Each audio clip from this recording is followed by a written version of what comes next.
આજે ગોપાલભાઈ થોડી medical emergency થઈ એટલે પહોંચી શકે એમ નથી આપણી વચ્ચે, થોડી એમની તબિયત બગડી છે એટલે. આમ આદમી પાર્ટીની અંદર શું ખરેખર બે ફાંટા પડ્યા છે? તો આમ આદમી પાર્ટીના પ્રદેશ અધ્યક્ષ ઈસુદાન ગઢવી જે છે તે આ મહાપંચાયતમાં હાજર રહ્યા, પરંતુ વિસાવદરના ધારાસભ્ય ગોપાલ ઇટાલિયા ક્યાંય ન દેખાયા. શું સાચે તબિયત ખરાબ છે કે પછી કોઈ બીજી વાત ખટકી રહી છે?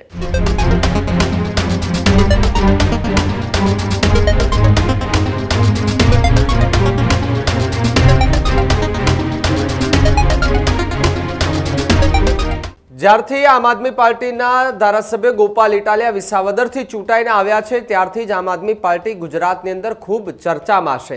અને એ પછી કેટલાય એવા દિગ્ગજ નેતાઓ હતા કે તેમણે રાજીનામા આપી દીધા.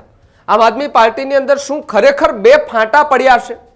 આજે વાત એ પાર્ટીની અલગ અલગ થતી સભાઓને લઈને કરવી છે. આમ આદમી પાર્ટીને લઈ આ સૌથી મોટા સમાચાર અત્યારે સામે આવી રહ્યા છે કે જ્યાં ગીર સોમનાથમાં કિસાન મહાપંચાયતનું મોટું આયોજન કરવામાં આવ્યું હતું, તો બીજી તરફ સભામાં ખેડૂતોની ગેરહાજરીથી મહાપંચાયતનો ફિયાસ્કો થયો. સાથે જ વાત કરીએ તો આમ આદમી પાર્ટીના પ્રદેશ અધ્યક્ષ ઈસુદાન ગઢવી જે છે તે આ મહાપંચાયતમાં હાજર રહ્યા, પરંતુ વિસાવદરના ધારાસભ્ય ગોપાલ ઇટાલિયા ક્યાંય ન દેખાયા. એ દેખાવા ન પાછળનું કારણ ખબર નહીં, પરંતુ ગોપાલ ઇટાલિયાની ગેરહાજરી ખેડૂતો જે છે તેમને ખટકી ઉઠી હતી. મહાપંચાયતમાં ગોપાલ ઇટાલિયા ગેરહાજર રહેતા અનેક તર્ક વિતર્ક ત્યારે જોવા મળ્યા. ગોપાલ ઇટાલિયાની ગેરહાજરી પર ઈસુદાન ગઢવીએ નિવેદન આપ્યું. નિવેદન આપતા ઈસુદાન ગઢવીએ કહ્યું કે ભાઈ એમની તબિયત ખરાબ હોવાના કારણે એ આ સભાની અંદર ન આવી શક્યા. શું સાચે તબિયત ખરાબ છે કે પછી કોઈ બીજી વાત ખટકી રહી છે કે પછી કંઈક નવી ખીચડી રંધાઈ રહી છે? શું ઈસુદાન ગઢવી અને ઇટાલિયા વચ્ચે ફરી કોઈ વિવાદ ચાલી રહ્યો છે? સૌથી મોટો સવાલ, આમ આદમી પાર્ટીની અંદર શું ખરેખર બે ફાટા પડી ગયા કે કેમ? આ સવાલ જે છે તે અત્યારે સૌ કોઈના મુખ પર જોવા મળી રહ્યા છે. ત્યારે આમ આદમી પાર્ટી અલગ અલગ દિશાઓમાં અને અલગ અલગ વિસ્તારોમાં એ સભાઓ યોજી રહ્યા છે અને ખેડૂતો કે તેને લઈને એ ચિંતન શિબિરો હોય કે પછી કહી શકાય કે ભાઈ સભાઓ ગજવતા હોય અને પાર્ટીના કાર્યકર્તાઓ અને નેતાઓ એકબીજાની એ આસપાસ રહી અને ચર્ચાઓ કરતા જોવા મળે. પરંતુ જેના થકી વિસાવદર કે જે અત્યારે ચર્ચામાં આવ્યું એ ગોપાલ ઇટાલિયા એ ક્યાંય દેખાતા નથી. જ્યારે વાત ભૂતકાળની થોડી કરવી છે કે બોટાદના હળદળ ગામે જે બબાલ થઈ, બબાલની અંદર પ્રવીણ રામ, ઈસુદાન ગઢવી રસ્તામાં હતા, એ પણ ત્યાં પહોંચવાના હતા. લગભગ ઘણા બધા નેતા, રાજુ કરપડા સહિતના, રાજુ બોરખતરિયા સહિતના લોકો એ ત્યાં પહોંચતા હતા. પોલીસે અડધે રસ્તેથી એને અટકાવી દીધા, પરંતુ ગોપાલ ઇટાલિયા ત્યારે પણ ક્યાંય ન દેખાયા. ખેડૂતોનો જ મુદ્દો હતો, વાત ખેડૂત લક્ષી જ કરવાની હતી. સતત 10 દિવસ સુધી એ મુદ્દો ચાલ્યો, પરંતુ ગોપાલ ઇટાલિયા ક્યાંય દેખાયા નહીં. એ મુદ્દાને ખરેખર કેમ ગોપાલ ઇટાલિયાએ એના વિશે કંઈ ત્યાં ન ગયા, ચર્ચા ન થઈ, એટલે સવાલ સ્વાભાવિકપણે ઊભો થવાનો છે. અને વાત માત્ર એ વાત પૂરતી ન રહી જાય. આપણે જે વાત ઉપર કરી હોય એ વાત ઉપર ખરા ઉતરીએ તો આપણને એવું થાય કે ચલો આપણે કરી બતાવ્યું છે.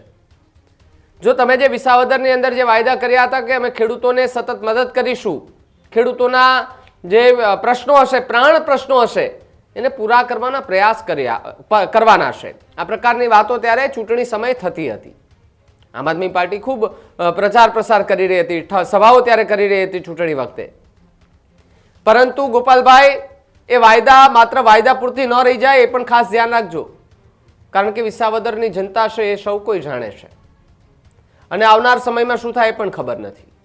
પરંતુ અત્યારે પાર્ટીની અંદર જે વિવાદ અને વિખવાદ જોવા મળી રહ્યો છે કે કેમ, એ પણ એના પર સૌથી મોટો સવાલ કે ઈસુદાન ગઢવી હાજર હોય તે ગોપાલ ઇટાલિયા કેમ બહુ ઓછા જોવા મળે, અને ગોપાલ ઇટાલિયા જ્યાં હોય તે ઈસુદાન ગઢવી બહુ ઓછા જોવા મળે, એવી વાત લોકો મુખે ચર્ચાય.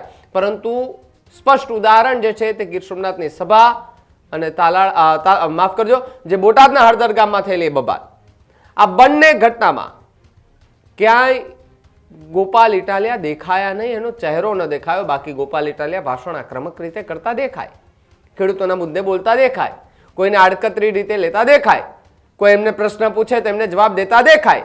આ ગોપાલ ઇટાલિયા દેખાય છે, પરંતુ આવી સભાઓમાં ક્યાંક ગોપાલ ઇટાલિયા નથી દેખાતા.